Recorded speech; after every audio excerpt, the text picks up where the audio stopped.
يا الله يا رحمن يا رحيم يا الحمد لله نحمده ونستعينه ونستغفره ونؤمن به ونتوكل عليه ونعوذ بالله من شرور أنفسنا ومن سيئات أعمالنا من يهده الله فلا مضل له ومن يضلله فلا هادي له ونشهد أن لا إله إلا الله وحده لا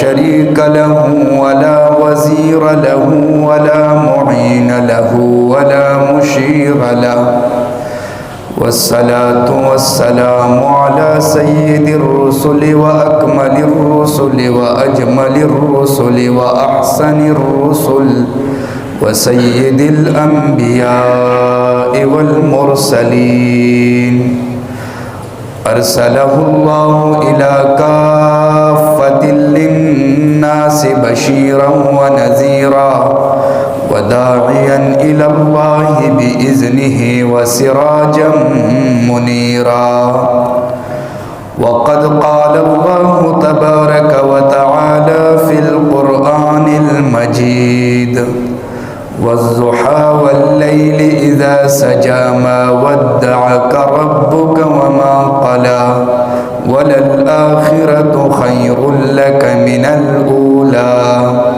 صدق الله العلي العظيم درود پاک پڑھیں صلی اللہ محمد وعلی آلہ وسلم.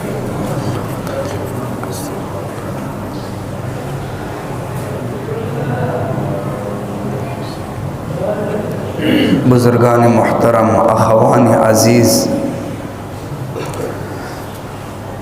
آپ نے مختلف نشستوں میں رسول اللہ صلی اللہ علیہ وسلم کی سیرت بھی سنی ہوگی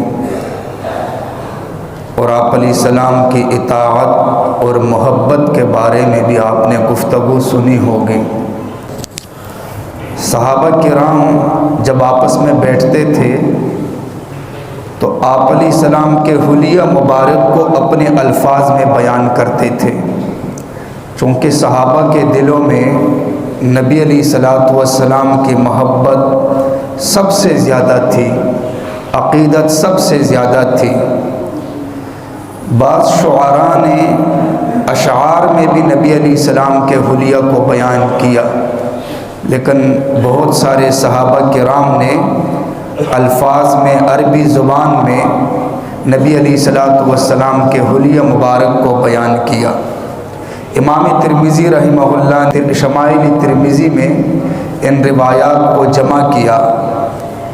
ان میں سے ایک ہند بن حالی رضی اللہ تعالی عنہ ہے، وہ نبی علیہ السلام کے حلیہ کو بیان کرتے ہیں.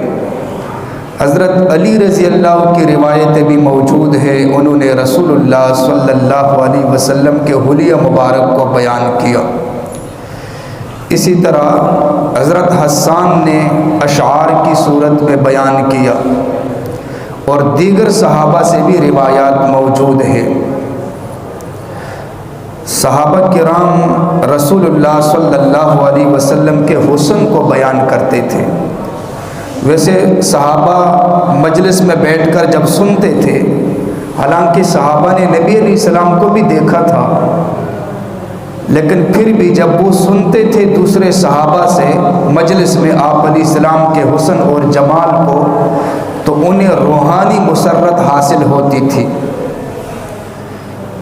اللہ تعالیٰ نے اپنے نبی صلی اللہ علیہ وسلم کو ذات کے اعتبار سے بھی اعلیٰ بنایا، صفات کے اعتبار سے بھی اعلیٰ بنایا، اخلاق کے اعتبار سے بھی اعلیٰ بنایا اور سخاوت کے اعتبار سے بھی اعلیٰ بنایا، شجاعت اور دلیری کے اعتبار سے بھی اللہ نے اپنے نبی کو اعلیٰ اوصاف سے نوازا اور جمال کمال کے اعلیٰ صفات سے نوازا.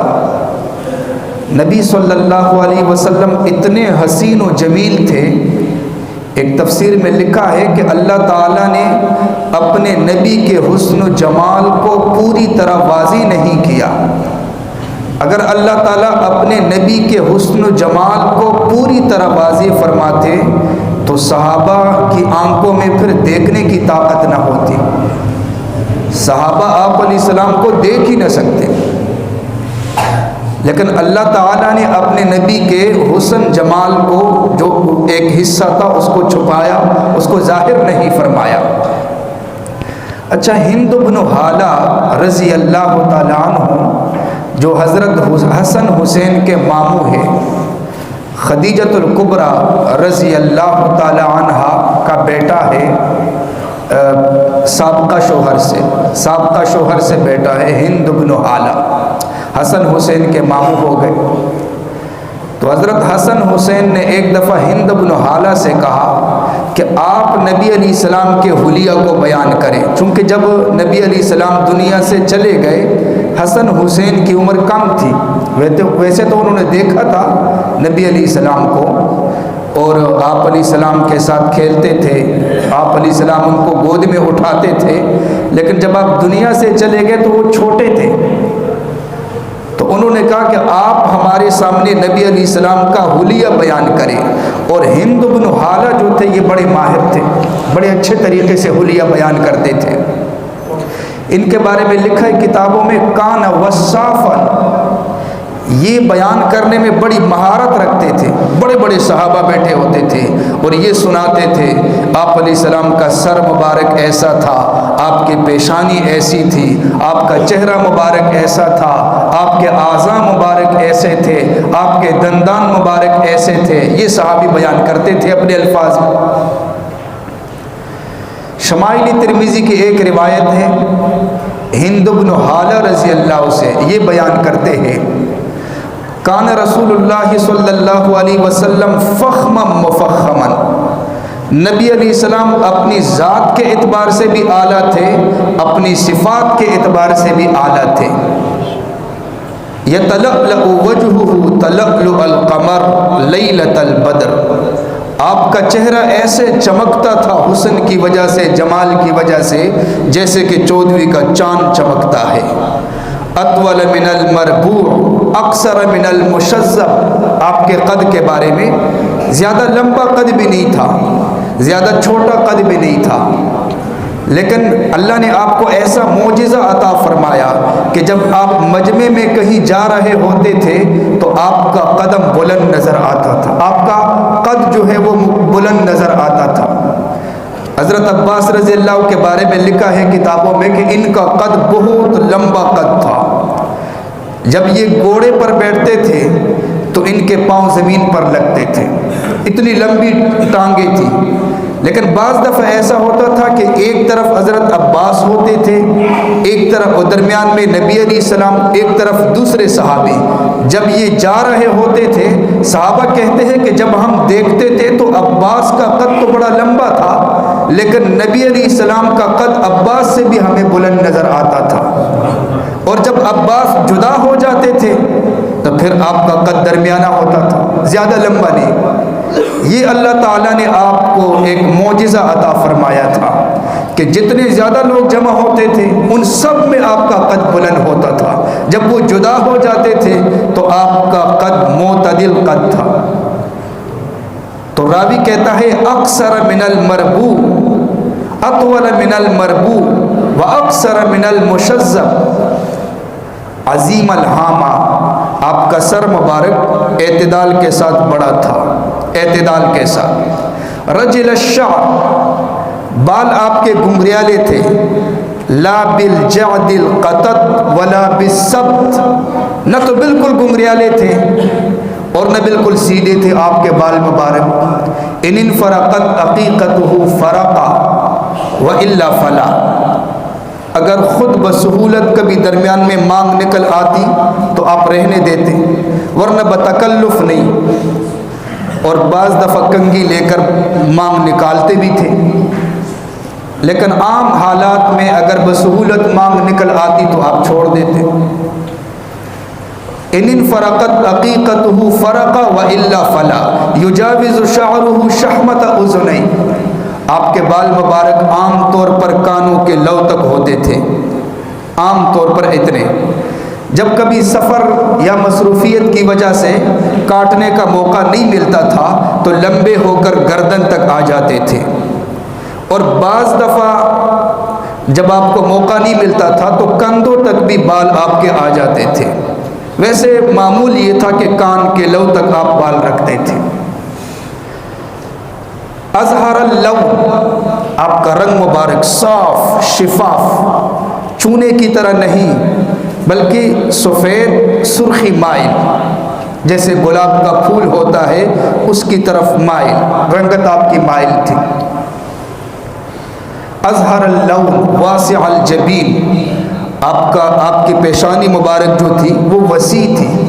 وسیع پیشانی یہ حسن کی ایک نشانی ہوتی ہے، ہر طرف سے، اس طرف سے بھی وسیع اور اوپر کی طرف لمبائی چوڑائی کے اندر بھی وسیع۔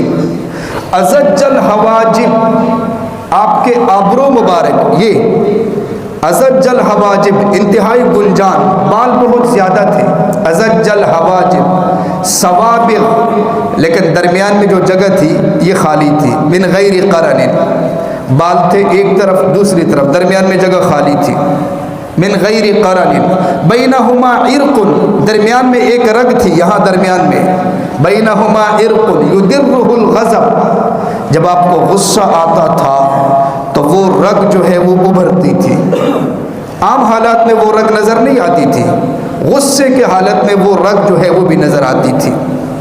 یدرہ الغضب کس اللحیہ، داڑھی مبارک گنجان داڑھی، اور اقن العرنین، آپ کی ناک مبارک بلندی کی طرف مائل تھی۔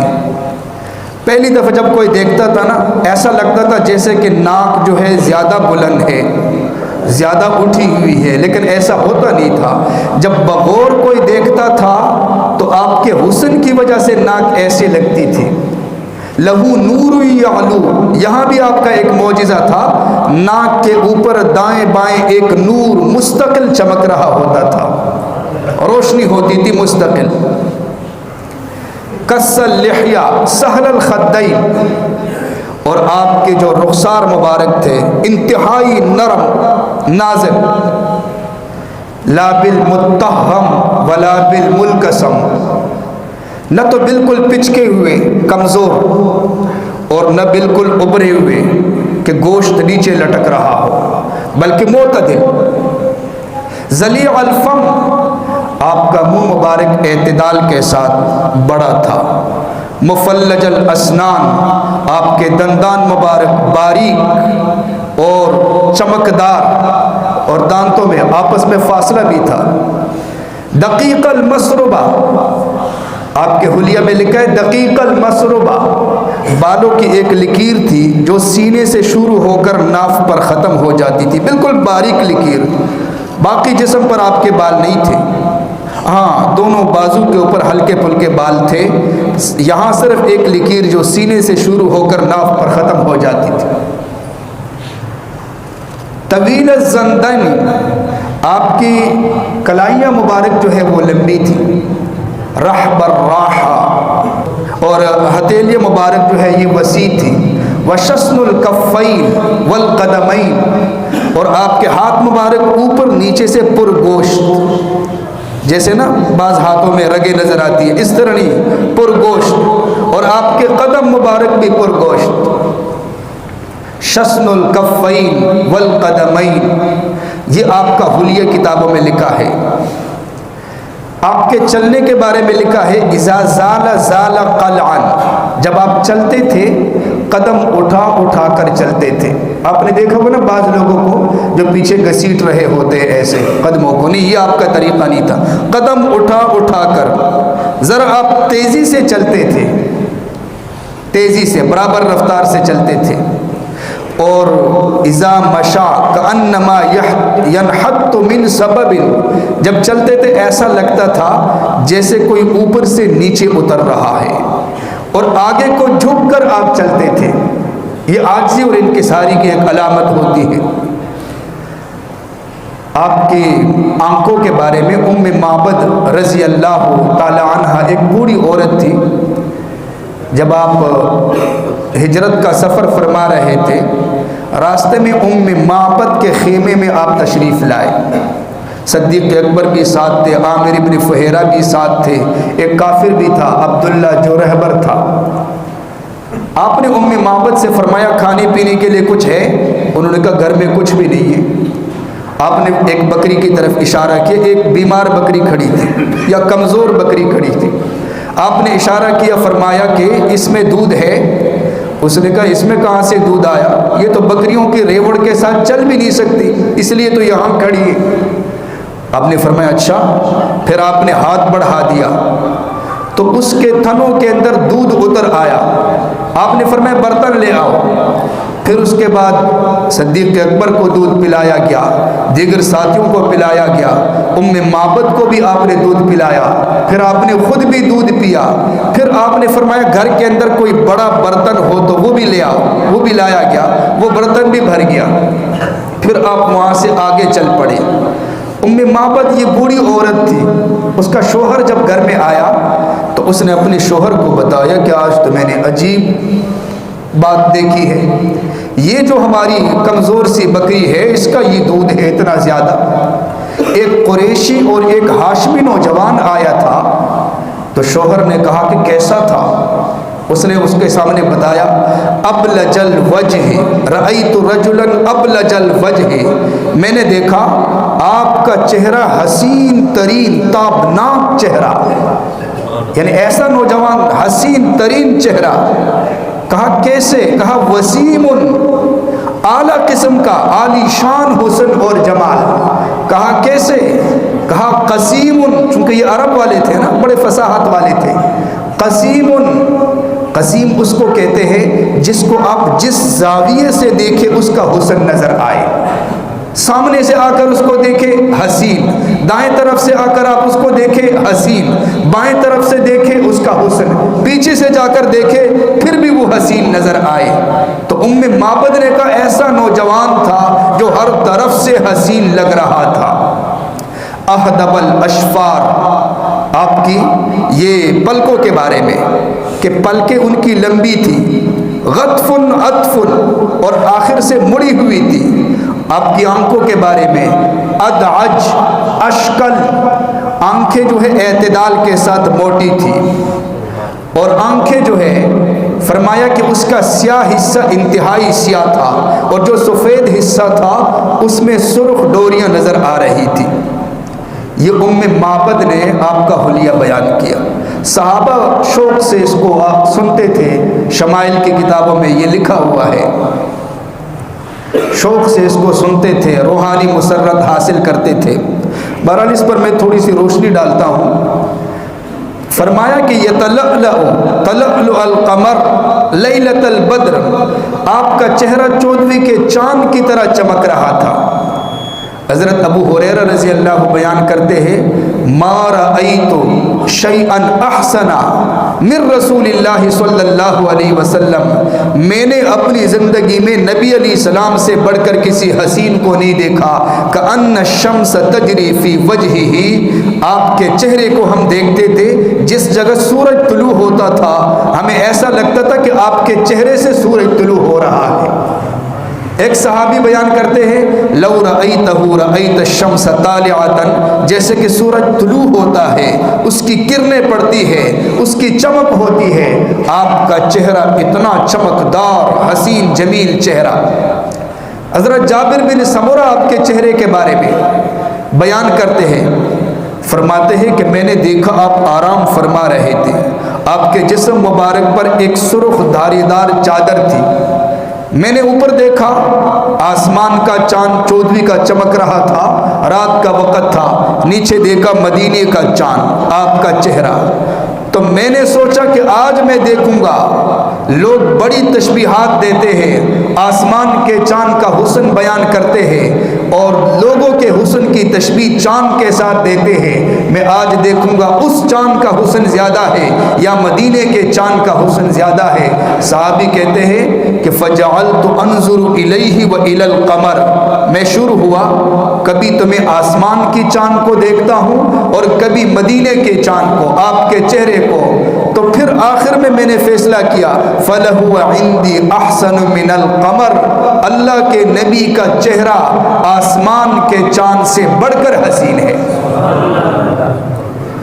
آسمان کا جو چاند ہے اس پر تو داغ ہے، ویسے تو یہ تشبیہ کے الفاظ ہے، نبی علیہ السلام کا حسن بہت زیادہ تھا، وہ تو جنہوں نے دیکھا تو دیکھ لیا، یہ تو صرف الفاظ کا ترجمہ ہے، باقی چاند اس کے ساتھ تشبیہ دی جاتی ہے تو صحابہ نے تشبیہ دی، ورنہ چاند پر تو داغ ہے، اور اگر سورج کے ساتھ تشبیہ دیتے ہیں تو سورج میں تو آگ ہے، اور اللہ کے نبی تو بے داغ ہے اور اخلاق عالیہ کے مالک ہے، لیکن تشبیہ لوگوں کے سامنے ان چیزوں سے دی جاتی ہے۔ اچھا، حضرت علی نے تو انتہا کر دی، فرمانے لگے لم ارى قبلہ ولا بعدہ مثلا، میں نے اپنی زندگی میں آپ جیسا حسین نہ پہلے دیکھا اور نہ اب دیکھا، میں نے کبھی دیکھا ہی نہیں آپ جیسا۔ اور حسان ابن ثابت نے آپ کا حسن بیان کر کے بالکل انتہا کر دی، وَأَجْمَلُ مِنْكَ لَمْ تَرَ قَطُّ عَيْنِي وَأَحْسَنُ مِنْكَ لَمْ تَلِدِ النِّسَاءُ، میری آنکھوں نے آپ جیسا جمیل نہیں دیکھا، اور آپ جیسا جمیل کسی گھر میں پیدا ہوا ہی نہیں، آپ جیسا حسین کسی گھر میں پیدا ہوا ہی نہیں۔ خلقت مبرئا من کل عیب، اللہ نے آپ کو ہر عیب سے بری کر کے پیدا کر دیا۔ کأنک قد خلقت کما تشاء، اللہ نے آپ کو ایسا جمال عطا فرمایا گویا کہ جیسے آپ نے چاہا اللہ نے آپ کو ایسا ہی پیدا کر دیا۔ کمال کر کے کہہ دیا کہ کوئی پیدا ہوا ہی نہیں اتنا حسین و جمیل۔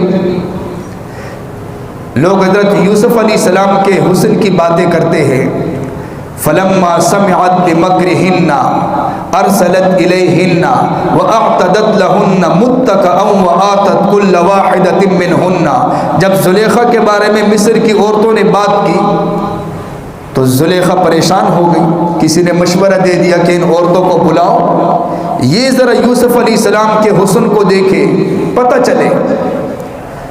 زلیخا نے عورتوں کو بلایا، مجلس لگ گئی، سامنے پھل رکھے گئے، ان کے ہاتھوں میں چوریاں دے دی گئی، حضرت یوسف علیہ السلام سے کہا گیا آپ آ جائیے۔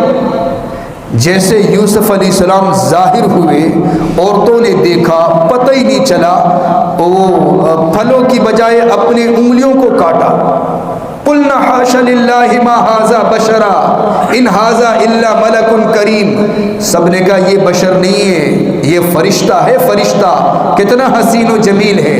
تو حضرت عائشہ نے فرمایا کہ مصر کی عورتوں نے یوسف کو دیکھا اور ان کو پتہ نہیں چلا، اور پھلوں کی جگہ پر انہوں نے اپنی انگلیوں کو کاٹا۔ اگر ان عورتوں نے میرے محمد صلی اللہ علیہ وسلم کو دیکھا ہوتا تو ان کے جگر کے ٹکڑے ہو جاتے، یعنی وہ اپنے دل بھی ٹکڑے ٹکڑے کر بیٹھتی۔ اللہ تعالیٰ نے آپ کو اتنا حسن عطا فرمایا۔ مفلج الاسنان، آپ کے دانت مبارک باریک چمکدار، آپ کے دانت مبارک سفید تھے جیسے اولو کا رنگ سفید ہوتا ہے، براق الثنایا، بجلی کی طرح چمک تھی، اور اس طرف جو 4 دانت ہیں جن کو ربائی کہتے ہیں ان میں سے ایک دانت آپ کا ٹوٹ گیا تھا۔ احد کے میدان میں جب آپ تشریف لے گئے تو ایک گھڑے میں آپ گر گئے، تو یہاں پر 2 کڑیاں یہاں پر جو ہے گھس گئی پیشانی پر۔ ایک صحابی آگے بڑھے ابو عبیدہ رضی اللہ عنہ کڑیوں کو نکالنے کے لیے، تو جب دانتوں میں کڑی کو پکڑا نکالنے کی کوشش کی تو ایک دانت ٹوٹا، پھر دوبارہ پکڑا تو دوسرا دانت ٹوٹ گیا۔ صحابہ بیان کرتے ہیں جن کے دانت نکل جائے یا ٹوٹے یہ ایک عیب ہے، لیکن ہم نے دیکھا ابو عبیدہ کے 2 دانت ٹوٹ گئے، لیکن چونکہ نبی علیہ السلام کی کڑیوں کو نکالتے ہوئے وہ ٹوٹے تھے، اس لیے جب ہم نے دیکھا تو پہلے سے بڑھ کر ہمیں وہ حسین نظر آئے۔ اللہ نے ان کو مزید حسن عطا فرما دیا۔ اور جب کڑیوں کو نکالا گیا تو آپ کے جسم سے خون نکلنے لگا، لہو بہنے لگا۔ ایک اور صحابی ہے مالک بن سنان رضی اللہ، وہ آگے بڑھے، انہوں نے یہاں منہ رکھا اور خون کو چوسنا شروع کیا کہ ایسا نہ ہو کہ یہ خون نبی کا خون ہے، اگر یہ زمین پر گرے کہیں امت پر اللہ کا عذاب نہ آئے۔ جب اللہ کے نبی نے دیکھا، فرمایا خون آپ کے پیٹ میں چلا گیا؟ کہاں چلا گیا؟ فرمایا آپ پر جہنم کی آگ حرام ہے، آپ کے پیٹ میں نبی کا خون ہے اور یہ اضطراری حالت ہے۔ ہمارا خون تو ناپاک ہے، کہیں بھی لگے تو ناپاک ہے، کپڑے گندے ہو گئے، لیکن نبی کا خون تو نبی کا خون ہے۔ زخم الکرادیس، نبی علیہ السلام کے جو جوڑوں کی ہڈیاں تھیں یہ مضبوط تھی، تمام جوڑوں کی جو ہڈیاں ہوتی ہیں انتہائی مضبوط۔ ایک نبی کے اندر انتہائی طاقت ہوتی ہے، یہاں تک کہ احد کے بارے میں لکھا ہے کہ احد کے میدان میں ایک کافر جو ہے اس کے ساتھ آپ کی تلوار لگ گئی، ہلکا سا خراش آ گیا، وہ کافر چیخنے لگا، چلانے لگا اور بیل کی طرح آوازیں نکالنے لگا۔ بھئی کسی نے کہا کہ یہ تو ایک خراش ہے، یہ تو زخم بھی نہیں ہے۔ کہنے لگا تمہیں پتہ بھی ہے یا نہیں یہ کس کے ہاتھوں سے لگا ہے؟ یہ نبی علیہ السلام کے ہاتھوں سے لگا ہے۔